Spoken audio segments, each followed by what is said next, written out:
Poonjar 108 number SNDP സഹായോഗം നടത്തുന്ന പത്രസമ്മേളനമാണ്. വിനീത നമസ്കാരം. സഹായോഗത്തിൻ്റെ president MR Ullas, ഞാൻ vice president Shri V Haridas, secretary Shri MR Dileep, സപ്താഹ ഉത്സവ കൺവീനർ ശ്രീ സിബി കിഴക്കേപ്പറമ്പിൽ എന്നിവർ ഈ സമ്മേളനത്തിൽ പങ്കെടുക്കുന്നു. സഹായോഗത്തിൻ്റെ ഉടമസ്ഥതയിലുള്ള ശ്രീനാരായണ ഗുരുദേവൻ പ്രതിഷ്ഠ നടത്തിയ, നാമകരണം ചെയ്ത മങ്കുഴി ആകൽപ്പാന്ത പ്രസൂവിനി ശ്രീ സുബ്രഹ്മണ്യ സ്വാമി ക്ഷേത്രത്തിലെ കുംഭപൂയ മഹോത്സവത്തിന്റെ കാര്യങ്ങൾ പറയുന്നതിനും 26ാമത് ഭാഗവത സപ്താഹ യജ്ഞത്തിന്റെ കാര്യങ്ങൾ പറയുന്നതിനും എല്ലാവരെയും ക്ഷണിക്കുന്നതിനുമാണ് ഈ പത്രസമ്മേളനം ഇന്നിവിടെ വിളിച്ചു ചേർത്തിരിക്കുന്നത്.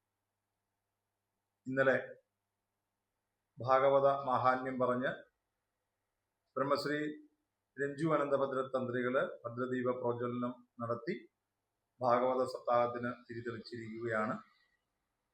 പൊതുസമ്മേളനം ഉണ്ടായിരുന്നു. അത് ജില്ലാ പഞ്ചായത്ത് മെമ്പർ ശ്രീമതി ശ്രീകല ടീച്ചർ ഉദ്ഘാടനം ചെയ്തു. ഇന്ന് മുതൽ പാരായണവും ആരംഭിച്ചിരിക്കുന്നു.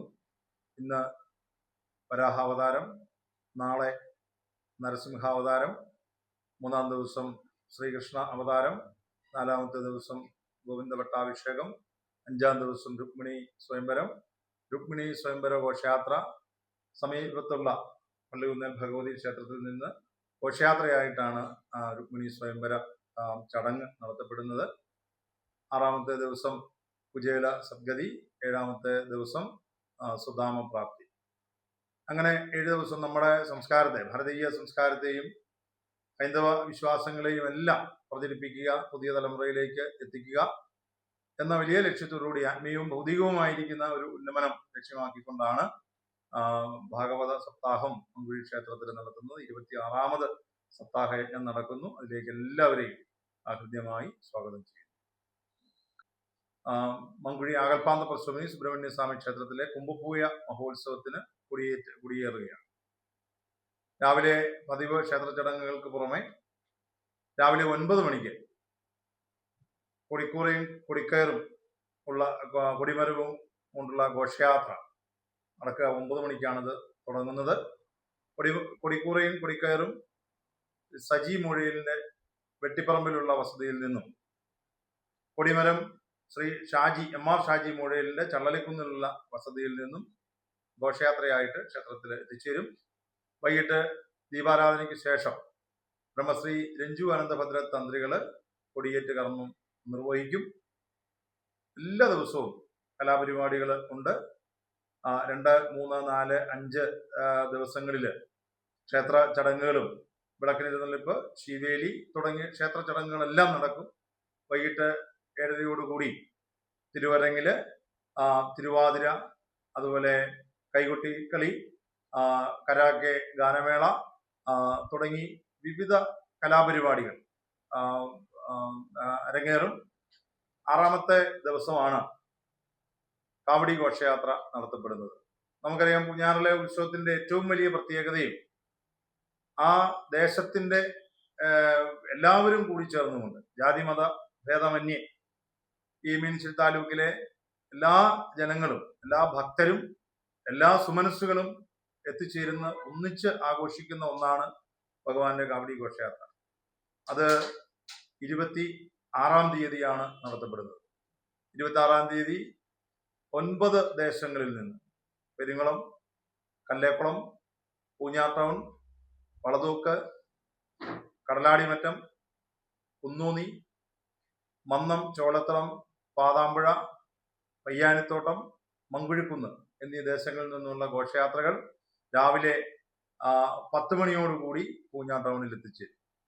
ഇപ്പം ഉച്ചക്കത്തെ ചൂട് കഠിനമായതുകൊണ്ട് മാക്സിമം നേരത്തെ തന്നെയാണ് ഘോഷയാത്രകളെല്ലാം ഇറങ്ങുന്നത്.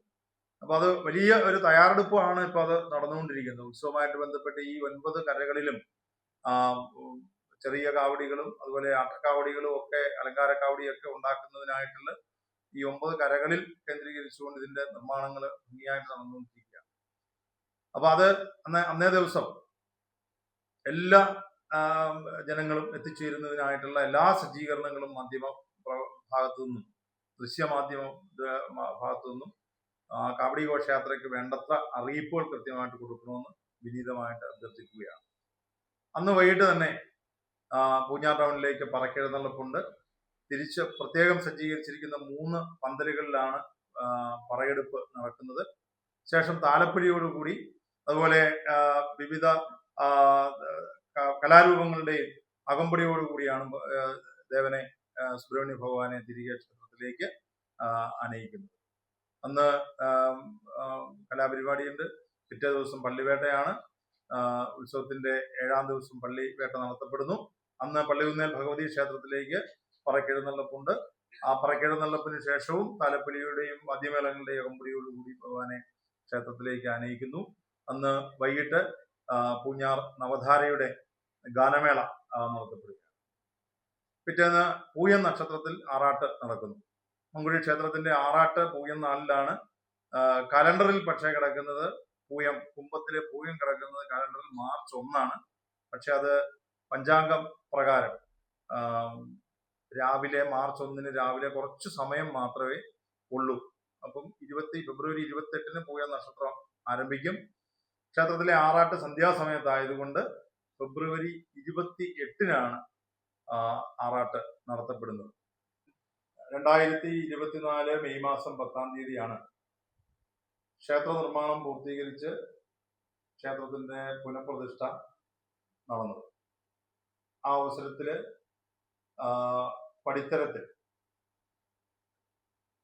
8 ദിവസത്തെ ഉത്സവമാണ് നിശ്ചയിച്ചിരിക്കുന്നത്. അത് എപ്രകാരമാണ്, എങ്ങനെയാണ് എന്നുള്ള കാര്യം ക്ഷേത്രകാര്യങ്ങൾ തീരുമാനിക്കുക.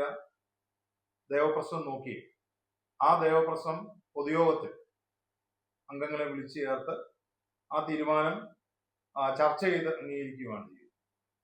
അപ്പൊ നേരത്തെ പൂഞ്ഞാർ മങ്കുഴി ഉത്സവം, കുംഭപൂയ മഹോത്സവം 6 ദിവസമായി. അത് 8 ദിവസത്തേക്ക്, നമുക്കറിയാം മഹാക്ഷേത്രങ്ങളുടെ എല്ലാ ഉത്സവവും 8 ദിവസമാണ്. അപ്പൊ ആ 8 ദിവസത്തേക്ക് ആക്കി കഴിഞ്ഞപ്പോ ആ 6ാമത്തെ ദിവസം തന്നെ കാവടിയാട്ടം നിശ്ചയിച്ചു. കൊടിയേറി 6ാം ദിവസം കാവടിയാട്ടം നിശ്ചയിച്ചു.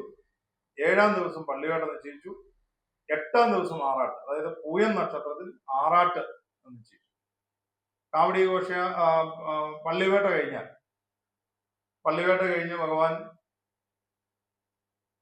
മണ്ഡപത്തിലാണ്, നമസ്കാര മണ്ഡപത്തിലാണെന്ന് ശയിക്കുന്നത്. പിറ്റേന്ന് രാവിലെ കണി കാണിച്ച് ക്ഷേത്രത്തിലേക്ക് ഉണർത്തി ചടങ്ങുകളൊക്കെ നടത്തി ശ്രീകോവിലേക്ക് കയറി കഴിഞ്ഞാൽ പിന്നെ ആറാട്ടിന് വേണ്ടി മാത്രമാണ് ഭഗവാൻ പിന്നെ വെളിയിലിറങ്ങുക. അതിനിടയിൽ അഭിഷേകം നടക്കില്ല. അപ്പൊ അതുകൊണ്ടാണ് കാവടി ഘോഷയാത്ര കാവടി വരുമ്പോ ആ കാവടിയിൽ പനിനീരോ ഭസ്മോ കരിക്ക് അങ്ങനെ അഭിഷേകത്തിനുള്ള കാര്യങ്ങൾ വരും.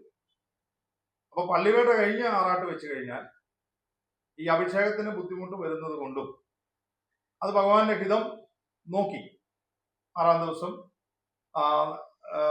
ഘോഷയാത്ര അത് നടത്തുന്നതിന് കുഴപ്പമില്ല. തന്ത്രിയും ദൈവജ്ഞനും പൊതുയോഗവും കൂടി നിശ്ചയിച്ചാണ് ആ കാര്യം ചെയ്തിരിക്കുന്നത്. അപ്പൊ അത് കഴിഞ്ഞ വർഷം മുതൽ പുനഃപ്രതിഷ്ഠയ്ക്ക് ശേഷം കഴിഞ്ഞ ഉത്സവം 2025 അപ്രകാരമാണ് ചെയ്തത്. അങ്ങനെ തന്നെയാണ് ഇപ്രാവശ്യവും വന്നിരിക്കുന്നത്. ആറാട്ടിന് ശേഷം ക്ഷേത്രത്തിലേക്ക് തിരിച്ച് താലപ്പൊലിയോടുകൂടി എഴുന്നള്ളിപ്പ് നടത്തി ക്ഷേത്ര ചടങ്ങുകൾ, ഉത്സവാദി ചടങ്ങുകൾ അവിടെ അവസാനിക്കും. പൂഞ്ഞാർ നാട്യഭവന്റെ ബാലെ ഭദ്രകാളീശ്വരൻ തിരുവരങ്ങിൽ അരങ്ങേറും. ഈ ഉത്സവം എല്ലാം കൊണ്ടും ജാതി മത വർഗ വർണ്ണ വ്യത്യാസങ്ങളൊന്നുമില്ലാതെ ശ്രീനാരായണ ഗുരുദേവൻ വിഭാവനം ചെയ്ത ആശയങ്ങൾ ഉയർത്തിപ്പിടിച്ചുകൊണ്ടും ആ നാട്ടിലെ എല്ലാ അബാലവൃദ്ധ ജനങ്ങളുടെയും ആ ഉത്സവം അത് ഭക്തിയുടെ ഒപ്പം തന്നെ കലയുടെ സാഹിത്യത്തിന്റെ മേളത്തിന്റെ എല്ലാം അതിൽ ഉൾപ്പെടുന്നു. അപ്പം അതിന് എല്ലാവരെയും വളരെ സ്നേഹത്തോടു കൂടി 26ാമത് ഭാഗവത സപ്താഹ യജ്ഞത്തിലേക്കും കുംഭപൂയ മഹോത്സവത്തിലേക്കും സ്വാഗതം ചെയ്യുന്നു. എല്ലാ മാധ്യമ സുഹൃത്തുക്കളുടെയും എല്ലാ സഹായ സഹകരണങ്ങളും അഭ്യർത്ഥിച്ചുകൊണ്ട്